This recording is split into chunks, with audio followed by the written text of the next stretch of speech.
moment, consider the things your mind has brought you. Everything you have, your work, your relationship with your family and others, your philosophy of life, all come to you as a result of using your mind. Now consider the estimate made by experts.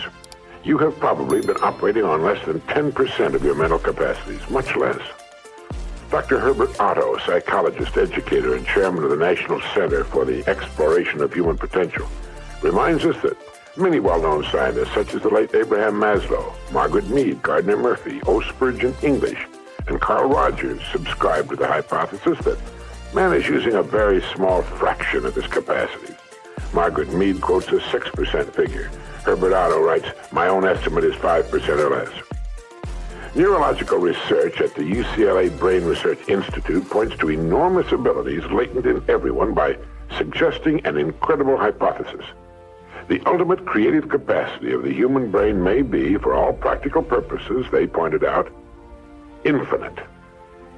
To use the computer analogy, man is a vast storehouse of data, but we have not learned how to program ourselves to utilize these data for problem-solving purposes.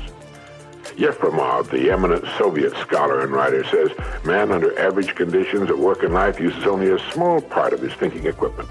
If he were able to force our brain to work at only half its capacity, we could, without any difficulty whatever, learn 40 languages, memorize the large Soviet encyclopedia from cover to cover, and complete the required courses of dozens of colleges. Now, this statement is hardly an exaggeration. It is the generally accepted theoretical view of man's mental potentialities. Now, how can we tap this gigantic potential? Well, it's a big and very complex problem with many ramifications. But as Herbert Otto points out, it is clear that persons who live close to their capacity, who continue to activate their potential, have a pronounced sense of well-being and considerable energy. They see themselves as leading purposeful and creative lives. If everything you have is the result of using just 10% of your mind, consider for a moment what it will mean to you and your family if you can increase this percentage. Now, none of us, as a rule, has the slightest notion of the real capabilities of his mind. But believe me when I say that your mind can be compared to an undiscovered gold mine. And it makes no difference whether you're 17 or 70. Look at it this way. Your goal is in the future. Your problem is to bridge the gap which exists between where you are now and the goal you intend to reach. This is the problem to solve.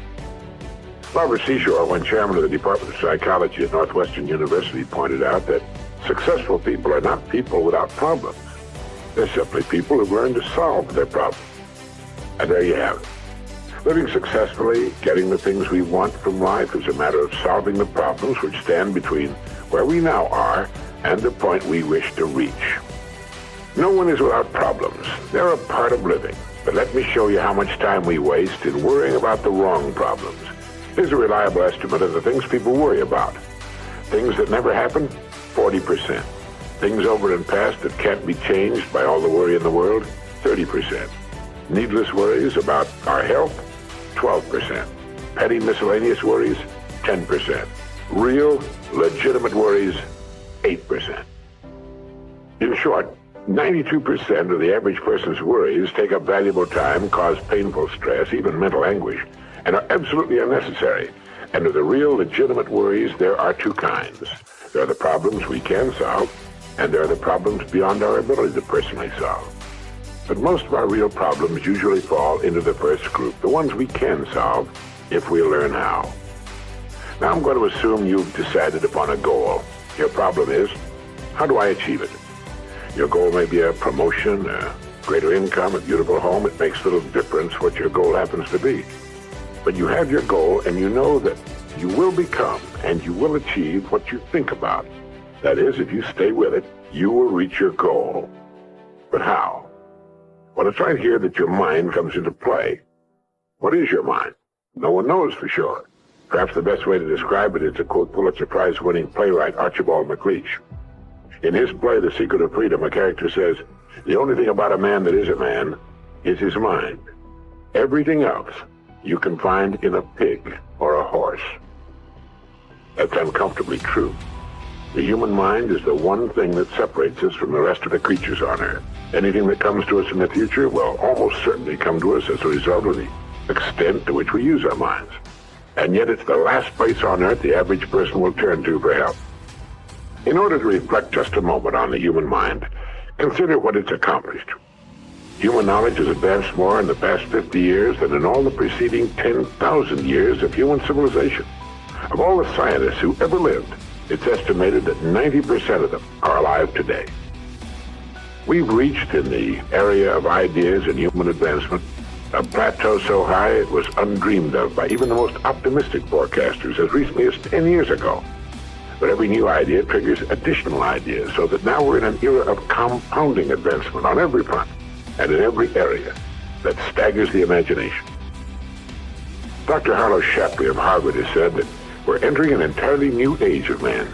He calls it the psychozoic age, the age of the mind. And you own one, free and clear.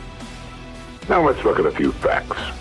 Now, the average working person has at his disposal an enormous amount of free time. In fact, if you total the hours in a year and subtract the sleeping hours, if he sleeps 8 hours every night, you'll find he has almost 6,000 waking hours, of which he spends less than 2,000 on the job. Now, this leaves him 4,000 hours a year when he's neither working nor sleeping. These can be called discretionary hours, with which we can do pretty much as we please. At least, our minds are free. Now, so you can see the amazing results in your life, I want to recommend that you take just 1 hour a day, 5 days a week, and devote this hour to exercising your mind. Pick 1 hour a day on which you can fairly regularly count. And during this hour every day, take a completely blank sheet of paper. At the top of the page, write your present primary goal, clearly, simply. Then, since our future depends upon the way in which we handle our work, write down as many ideas as you can for improving that which you now do. Try to think of 20 possible ways in which the activity that fills your day can be improved. You won't always get 20, but even one idea is good. Now remember 2 important points with regard to this. 1, this is not particularly easy, and 2, most of your ideas won't be any good. Now, when I say it's not easy, I mean it's like starting any new habit. At first, you'll find your mind a little reluctant to be hauled up and out of the old familiar rut. But as you think about your work and ways in which it might be improved, write down every idea that pops into your mind, no matter how absurd it might seem. Let me tell you what will happen. Some of your ideas will be good and worth testing. The most important thing this extra hour accomplishes, however, is that it deeply embeds your goal into your subconscious mind, starts the whole vital machinery working. And 20 ideas a day, if you can come up with that many, total 100 a week, even if you don't think on weekends. An hour a day, 5 days a week, totals 260 hours a year, and still leaves you 3,740 hours of free leisure time. Now, this means you'll be thinking about your goal and ways of improving your performance, increasing your service, 6.5 full extra working weeks a year. 6.5 40-hour weeks devoted to thinking and planning. Can you see how easy it is to rise above the so-called competition? And will still leave you with 15 hours a day to spend as you please. Starting each day thinking, you will find that your mind will continue to work all day long. You'll find that at odd moments, when you least expect it, really great ideas will begin to pop into your mind. And when they do, write them down as soon as you can. Just one great idea can completely revolutionize your work and, as a result, your life. If you want to develop the muscles of your body, you take daily exercise of some sort. Well, the mind is developed in the same way, except that the returns out of all conceivable proportion to the time and energy spent. I've used this system for years, and it's given me some of the most gratifying and rewarding experiences of my life. And it costs only 5 hours a week. 5 hours out of 168. Is it worth it? It's like spending 5 hours a week digging in a solid vein of pure gold, because your mind is all of that and much more. Each time you write your goal at the top of the sheet of paper, don't worry or become concerned about it. Think of it as only waiting to be reached, a problem only waiting to be solved. Face it with faith and bend all the great powers of your mind toward solving it. And believe me, solve it, you will. Now let's briefly recap. This week, start spending 1 hour each day getting as many ideas as you can. Try for 20 a day on ways to improve what you're now doing. Remember, the achievement of your goal very likely depends upon it, as does your whole future. 2, if everything you now have is the result of using, say, 5 to 10% of your mental abilities, you can imagine what life will be like if you can increase this figure to 20% or more. 3, Successful people are not people without problems. They're simply people who've learned to solve their problems. 4. Don't waste time and energy worrying about needless things. 40% of them will never happen, 30% have already happened and can't be changed, 12% are needless worries about our health, 10% are petty miscellaneous worries, and only 8% are real. Try to separate the real from the unnecessary and solve those which are within your ability to solve. Last of all, the only thing in the world that can take you to your goals in life is your mind, its effective use, and following through on the good ideas it supplies you. Each of us has a tendency to underestimate his or her own abilities. We should realize that we have, deep within ourselves, a reservoir of great ability, even genius.